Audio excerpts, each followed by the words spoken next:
अलीना, बात यह है कि सियासत वाकई बड़ा बेरहम खेल है। इसमें कोई किसी का दोस्त नहीं है। और ये जो बयानियाँ हैं जिसके लिए पाकिस्तान की सियासत एक ऐसी अजीब सियासत है कि ये जो बयानियाँ जिसके लिए आप अपनी जान तक दे देते हैं, अगर आपको ये अंदाज़ा हो कि इक़्तिदार इससे नहीं मिलने वाला तो आप बिल्कुल उससे पीछे हट जाते हैं। जो सबसे बड़ी पॉलिटिकल स्टोरी है इस वक्त, मुस्लिम लीग नून और पीपल्स पार्टी भी उसी कश्ती में सवार है। मुस्लिम लीग नून के अंदर इस वक्त जो फ़ौज के साथ जो ताल्लुकात हैं, पाकिस्तान के इदारों के साथ जो ताल्लुकात हैं, एक रेस लग चुकी है। और वो लोग जो माजी में बहुत सख्ती से बयान देते थे पाकिस्तानी इदारों के ख़िलाफ़ और कहते थे वोट को इज़्ज़त दो, और वज़ीर-ए-आज़म नवाज़ शरीफ, वो भी हमें अब कुछ इस किस्म की बातें करते हुए नज़र आ रहे हैं, जिससे आपको मैं आज वो सारी गुफ्तगू हम सुनवाएंगे नाज़रीन को भी। सबसे पहले मैं ये थोड़ा सा माजी में ले जाऊँगा आपको, एक दो गुफ्तगू नवाज़ शरीफ साहब की मैं आपको सुनवाता हूँ, जिससे आपको ये पता चलेगा कि मुस्लिम लीग नून का यानी you will refresh your memories कि नून लीग का बयानिया क्या था पाकिस्तान के इदारों के बारे में, पाकिस्तान की फ़ौज के बारे में। पाकिस्तान मुस्लिम लीग नवाज़ के कायद नवाज़ शरीफ क्या कहते थे, ज़रा सुनवाइए जी। वो पहले एक शॉर्ट सुनवा दें। एक तो ये आपने गुफ्तगू सुन ली, ये मैंने आपकी मैं मेमोरीज़ को रिफ़्रेश कर रहा हूँ कि आपको पता चले कि इलेक्शन किस तरह लड़ा गया। और फिर वो जिक्र हो रहा है शहबाज शरीफ साहब का, जो उन्होंने कहा कि बिल्कुल हमारी तो बात तय थी, काबीना भी ऑलमोस्ट तय हो चुकी थी, लेकिन बस किसी वजह से वो नहीं हुआ। मैं वो आज कल भी हमने इसी पे प्रोग्राम किया था, लेकिन मज़ीद फैक्ट्स हैं, मज़ीद इन्फॉर्मेशन है, आपको ज़रा बताते हैं कि सियासत है क्या। अब नवाज शरीफ साहब की एक दूसरा शॉट है, ज़रा वो भी सुनवा दें। अब ये उल्टी गंगा नहीं बहने देंगे और आप ये मुझे कहने की कोई ज़रूरत नहीं है, आपने ये सुन लिया कि वो किसको मुखातिब हैं, क्या कह रहे हैं। ये था बयानिया पाकिस्तान मुस्लिम लीग नवाज़ का। और जो शहबाज शरीफ साहब बात कर रहे हैं कि हमारी गुफ्तगू चल रही थी और ताकतवर हलकों से गुफ्तगू हुई, काबीना के नाम तक फ़ाइनल हो गए, लेकिन फिर उसके बाद क्या हुआ कि वो जो बयानिया था नवाज शरीफ साहब का, उसकी वजह से ये मामला नहीं हुआ। उन्होंने, शहबाज शरीफ साहब ने पहली दफ़ा ये बात कही है कि वो जो बयानिया था, और देखें इस बात के लिए उन्होंने चुना सुहेल वड़ाइच साहब को है। सुहेल वड़ाइच साहब की ज़बानी ये बात है कि चॉइस लग रही थी कि शहबाज शरीफ साहब ही होंगे, और ये भी तय हो रहा था कि जो अगला ये मुस्लिम लीग नून जो है वो इक़्तिदार में आएगी और अगली जो हुकूमत है वो ये शहबाज साहब ही बनाएंगे, लेकिन वो नहीं हुआ। अच्छा, अब उसके बाद कल भी हमने ये स्टोरी की कि जो हॉक्स थे, जिस वक्त दिसंबर में वो तैनातियों का मामला आया और उसमें वोट देने की ज़रूरत आई, तो मुस्लिम लीग नून की जो पार्लिमानी कमेटी और उनकी जो पार्टियों के इजलास थे, उसकी जो इनसाइड स्टोरीज़ आईं और फिर लोगों ने बरमला उसका इजहार भी किया कि उन्होंने कहा कि जनाब अगर आपने इस वक्त ये वोट देना है तो फिर आप ये बताइए कि ये जो आपने बयानिया दिया, ये बयानिया क्यों आपने दिया। इस पर बड़ी मुखालफत मुस्लिम लीग नून के अंदर, बड़ी गुफ्तगू, सब कुछ कि जनाब ये आपको नहीं करना चाहिए। तब शहबाज शरीफ साहब ने कहा था, उनका एक स्टेटमेंट आई थी, उन्होंने कहा देखें बात सुनें, जो पाकिस्तानी फ़ौज के सरबराह का तकर्रुर है उसके हवाले से हम पहले जिस वक्त ये अनाउंस हुआ था तो नवाज़ शरीफ साहब ये मंजूरी दे चुके थे कि जी बिल्कुल हमें ये मंजूर है।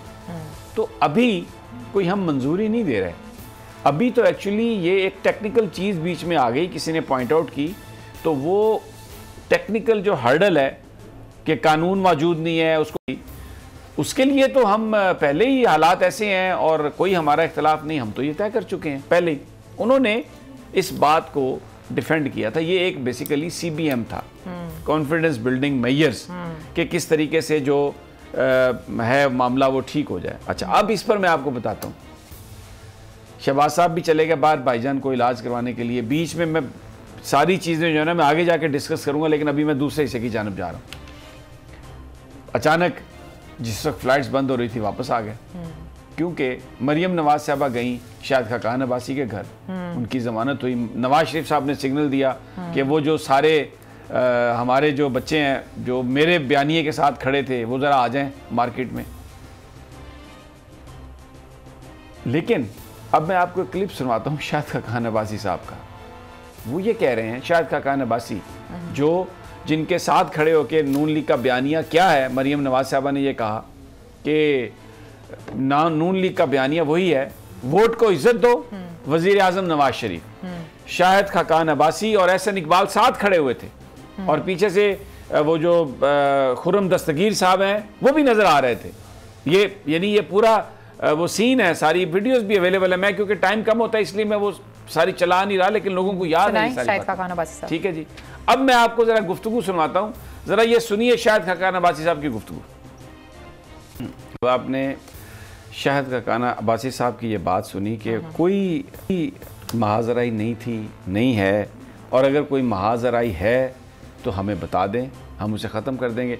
ज़रा नवाज शरीफ साहब का जो आपने शॉट चलाए हैं ना, वो ज़रा दोबारा चलवाएं। ये इनकी ये तकारीर, और शाहिद खाकान अब्बासी साहब कह रहे हैं कि फ़ौज के साथ तो मुस्लिम लीग नून की कभी कोई महाजराई थी नहीं। अच्छा, ये मैंने टाइम थोड़ा सा आपका इसलिए लिया है कि ये वो फैक्ट्स हैं जिन पर पाकिस्तान की पॉलिटिक्स पिछले 2-3 साल चलती रही। और ये टर्मोइल जो था मुस्लिम लीग नून के लिए, बहुत सारे मुस्लिम लीग नून ये मानते थे प्राइवेट कन्वर्सेशन में और कहते थे कि जो नवाज शरीफ साहब का ये बयानिया है, जो अभी मैं मरीम नवाज साहबा का वो शॉर्ट नहीं सुनवाया, मैं तो अच्छी बात नहीं है अपने इदारों के बारे में इस तरह से गुफ्तगू मैं चलाऊं, लेकिन ये भी जो मैंने चलाई है, ये मैंने इसलिए कि लोगों को ये पता चल सके कि पॉलिटिक्स चल क्या रही है, इस वक्त हो क्या रहा है। लेकिन शाहिद खाकान अब्बासी साहब ये कह रहे हैं कि उनके साथ कोई महाजराई नहीं थी अगर, और शाहिद खाकान अब्बासी साहब के इस वक्त बहुत करीबी ताल्लुकात है मरियम नवाज साहिबा के साथ, और वो ये चाहती हैं कि वो इस वक्त पार्टी के सदर बन जाएं, तो इसका मतलब ये है कि एक राह बनाई जा रही है। अगर ये बयानिए में तब्दीली आ गई ना बहुत बड़ी। नहीं, अब मसला ये है, और गंदा इस वक्त शहबाज शरीफ हो रहे हैं। शहबाज शरीफ ने ये अगर इन्फॉर्मेशन दी है, ये जो आर्टिकल आया है और जिसमें वो कह रहे हैं कि काबीना के नाम तक भी जो थे वो डिसाइड हो गए हैं, नवाज तो शरीफ देखें कौन और किसके साथ डिसाइड कर रहे थे। साहब देखें, शहबाज शरीफ साहब ने तो पूरी मुस्लिम लीग नून को ये मैसेज दिया है कि मैं आज से 2 साल पहले भी जो निगोशिएट कर रहा था वो सही बात थी, हम हुकूमत पर जाने के बहुत करीब थे, लेकिन जो वडे भाईजान का जो बयानिया है ना, वो उसने हमें दूर कर दिया उन तमाम इदारों से, और फिर उसके बाद वो सारी जो चीज़ें हैं वो मटेरियलाइज नहीं हुई और वो वज़ीर आज़म बन सकते थे, मुस्लिम लीग नून इक़्तिदार में होती। जब वो ये कहते हैं ना कि वो वज़ीर आज़म बन सकते थे, तो वो ये बताने की कोशिश कर रहे हैं नून लीग के MNAs को और MPAs को कि अगर आने वाले वक्तों में तुम्हें चॉइस करनी हो तो चॉइस मेरी करो, इसलिए कि मैं एस्टेब्लिशमेंट के साथ राब्ते में था और हम लोग बिल्कुल काबीना भी तय कर चुके थे। और मैं आपको एक बात बताऊँ, इसमें बहुत सारे मुस्लिम लीग नून के लोगों ने बोलना शुरू कर दिया।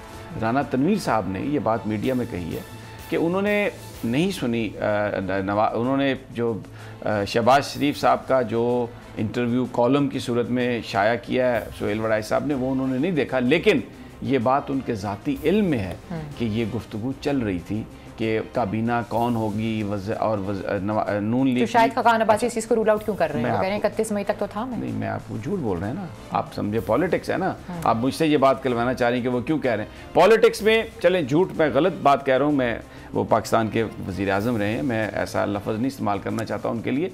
मैं ये कह रहा हूँ कि उनकी सियासी मसलहत ये है कि इस वक्त वो ये बयान दें। मैं इसको इस तरीके से कर लेता हूँ। अब आप मेरी अब ये क्यों कह रहे हैं शाहिद खाकान अब्बासी? ये बात नवाज शरीफ साहब को भी रोज़े रोशन की तरह अब आया हो चुकी है। उनको भी ये पता चल चुका है कि उनको जिन लोगों ने इस तरफ धकेला, वो सोच, वो अप्रोच गलत थी।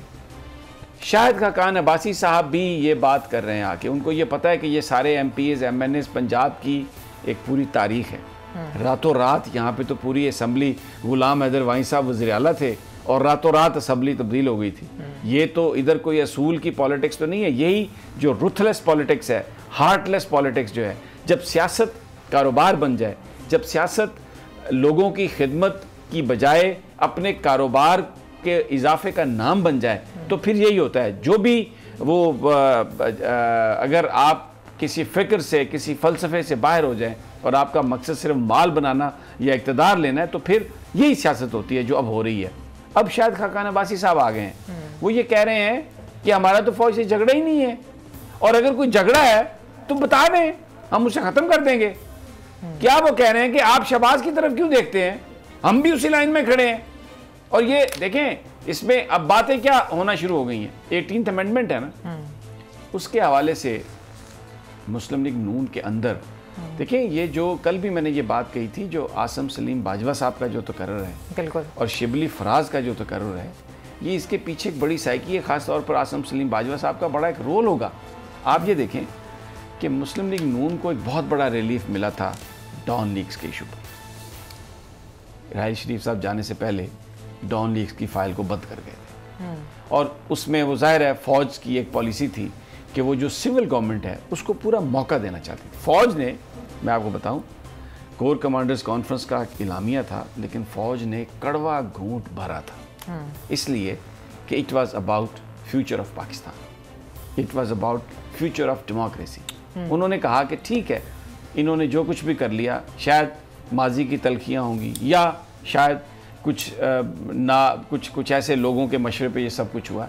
अगर हम इसको मज़ीद आगे लेके जाएंगे तो इससे पाकिस्तान पर मज़ीद धब्बा लगेगा। उन्होंने एक बहुत बड़ी कुर्बानी दी पाकिस्तान की फ़ौज ने। मैं आपको बताऊँ, कोर कमांडर इलामिया कोई मामूली चीज़ नहीं होती, लेकिन इस मुल्क की खातिर ये ज़ख्म उन्होंने बर्दाश्त कर लिया, उन्होंने पी लिया। और वो जो टीम थी सारी, जो सब चीज़ों को देख रही थी, जनरल आसिम सलीम बाजवा उसके एक बड़े अहम रुकन थे। वो सब कुछ उन्होंने अपनी आंखों से देखा है, सब कुछ। और बाजवा साहब, बड़ा दिल है कमर जावेद बाजवा का। अब मैं ये बात करूँ, लोग कहेंगे कि आर्मी चीफ की पता नहीं कोई उसकी तारीफ़ कर रहा है, ऐसा नहीं है। अगर आप डीपली देखें ना, तो जब वज़ीर ख़ारजा न्यूयॉर्क में ये बयान दे के आए कि हाँ जी, हमें अपने चारपाई के नीचे सफाई की ज़रूरत है, हमें अपने घर का जो है ना वो पीछे से सांपों को पकड़ने की ज़रूरत है, तो ये बड़ा दिल गुर्दे की बात है कि आप उसको बर्दाश्त करते हैं, हर चीज़ को बर्दाश्त करते हैं। तो ये क्रेडिट गोज़ टू देम। अच्छा, अब ये जो सारी टीम आई है ना, तो अच्छा पहले मैं वो जो इस वक्त जो सियासत है मुस्लिम लीग नून के अंदर, देखें 18th अमेंडमेंट के हवाले से ये बात हो रही है। सजाना तनवीर साहब ने भी ये बात कही है कि आप प्रोविंशियल ऑटोनॉमी को छोड़ दें, बहुत सारी और चीज़ें हैं यहाँ पर 18th अमेंडमेंट में जिसको दूर करने के लिए आप बात कर सकते हैं, उसमें आप इस्लाह करनी है तो आप कर सकते हैं। चौधरी शुजात साहब ने भी ये कहा है कि ये जो बाज़ जो तरामीम है वो आने वाली नस्लों को बेखबर रखा गया कि इन तरामीम में क्या है। तो एजुकेशन के हवाले से, हेल्थ के हवाले से, अच्छा फिर एक और जो बड़ा इशू है, वफाक, कर्जा सारा वफाक लेता है, आगे वो सूबों में तब्दील हो जाता है। जब पैसे वापस करने होते हैं सूबे पैसे नहीं देते, और वो जो कर्जा है वो वफाक को वापस करना है। तो ये क्या है, एक उसमें एक ऐसी एक अनोमली है जो पॉइंट आउट हुई है, तो उसको दूर करने के, अच्छा ये एक विंडो ऑफ अपॉर्चुनिटी भी बन रही है इस वक्त अपोजिशन के अंदर। जो मैं आपको बताना चाह रहा हूँ, पीपल्स पार्टी और नून लीग के अंदर एक बहुत बड़ा ग्रुप, ऐसे ही बड़े बड़े अहम उनके जो लीडर्स हैं, वो ये समझते हैं कि हालात का तकाजा ये है कि हम हुकूमत के साथ बैठें और सिस्टम के अंदर जो फ्लॉज हैं, सिस्टम के अंदर जो अनोमलीज़ हैं, उनको हम दूर करें। और 18th अमेंडमेंट एक ऐसा नुक्ता हो सकता है जिस पर ये इकट्ठे हो सकते हैं, क्योंकि इसमें मैं आपको बताऊं, एक कुछ गलतियां तहरीक इंसाफ की हुकूमत की भी हैं। जिस वक्त दिसंबर में लेजिस्लेशन की बात हो रही थी, तो उस वक्त जो नैब के जो ताकतें हैं उसके हवाले से एक बड़ी अंडरस्टैंडिंग पॉलिटिकल पार्टीज़ ने आपस में की। मैं अगरचे हमेशा से उसका क्रिटिक रहा हूँ कि नैब को आप इंडिपेंडेंट करें और वो बिल्कुल जिसको चाहे पकड़ सके, लेकिन इन्होंने जी उसके इख्तियारात ले लिए। सियासतदानों ने कहा जी ये हो गया, ब्यूरोक्रेसी ने कहा जी वो हम काम नहीं कर सकते और वो चलता नहीं है, और नैब के इख्तियारात ले लिए एक ऑर्डिनेंस के ज़रिए। इस दौरान में इन्होंने लेजिस्लेशन करनी थी, वो लेजिस्लेशन नहीं हुई 3 महीने में। कल भी हमने जिक्र किया था, वो ऑर्डिनेंस लैप्स हो गया। इसने जो एक हुकूमत की तरफ से जो कोशिश की जाती है अपोजिशन के कुछ लोगों को अपने साथ मिलाने के लिए, और लेजिस्लेशन की बात होती है, तो वहाँ पर ये बात आती है कि आप इससे पहले भी ये ऐसा कर चुके हैं। वो लेजिस्लेशन हो गई, ऑर्डिनेंस लैप्स हो गया, अब वो इख्तियारात सारे नैब को वापस मिल गए। अब एक कमेटी बना दी गई है, इसका मतलब है कि कमेटी आपने पास, पंजाबी से कहते हैं ना जी कमेटी पै गई। अब जिसकी कमेटी पै गई वो पता नहीं कब निकलेगी। तो वो चीज़ें, इसलिए शिबली फराज साहब का चेहरा सामने है, इसलिए जो मुआविन खसूसी बनाया गया आसिम सलीम बाजवा को, ठीक है। अच्छा, फिर आप देखें फ़खर इमाम साहब को भी पहले वजीर बनाया गया। अब जो चॉइसेस, अच्छा जैसे आपकी बात ठीक है, मेरा एक सवाल है यहाँ पर, अगर आप मुझे इजाज़त दें। आपने कहा ये जो कुछ लोग हैं जिनको ऑन बोर्ड लिया जा रहा है 18वीं तरमीम के हवाले से, तो एक तरह का ये फॉरवर्ड ब्लॉक बन रहा है। अगर ये फॉरवर्ड ब्लॉक बन जाता है तो इसके बाद जो दो पॉलिटिकल बड़ी जमातें हैं, पीपल्स पार्टी और नून लीग, उनकी क्या हैसियत रहेगी? अब मैं आपको एक बात बताऊँ, क्या उनको पता है इस चीज़? मैं आपको एक बात, देखिए ये शाहिद खाकान अब्बासी साहब को जो मैंने आपको शॉर्ट सुनवाया है ना, इसी चीज़ से बचने के लिए वो कह रहे हैं हमारा झगड़ा ही नहीं है, यानी कि मरियम मान गई है। सारे मान गए हैं ना भाई, अंदरूने खाना सब। तो बिलावल इतना क्यों चीख रहा है सर? फिर नहीं, बिलावल भी देखें, वो उनकी आप चीखो पुकार का मकसद क्या है? वो कहते हैं, एक आप जरा थोड़ा सा पहले आ जाएं, वो कहते थे कि इमरान खान एक सिलेक्टेड प्राइम मिनिस्टर है, सिलेक्टर्स ने गलती की है। यानी वो ये कहते थे, ये नहीं कहते थे कि जी सिलेक्टर्स का इख्तियार ये होना चाहिए कि नहीं, वो कहते थे कि सिलेक्टर्स ने गलती की है, शायद इख्तियार उनका जो सिलेक्शन है वो हम होते हैं। 6 शहर, 6 टीम, 6 सेलिब्रिटी कैप्टन। सिर्फ 1-2 शहर नहीं, हमारे साथ खेलेगा पूरा Pakistan. Karachi Knights, Lahore Leopards, Islamabad Eagles, Kashmir Heroes, Quetta Wolves, Peshawar Hawks. तो हो जाएं तैयार, पाकिस्तान में पहली बार गेम शो ऐसे चलेगा लीग के लिए। जिताएं अपनी पसंदीदा टीम को, खेलेंगे आप इस रमजान। गेम शो ऐसे चलेगा लीग।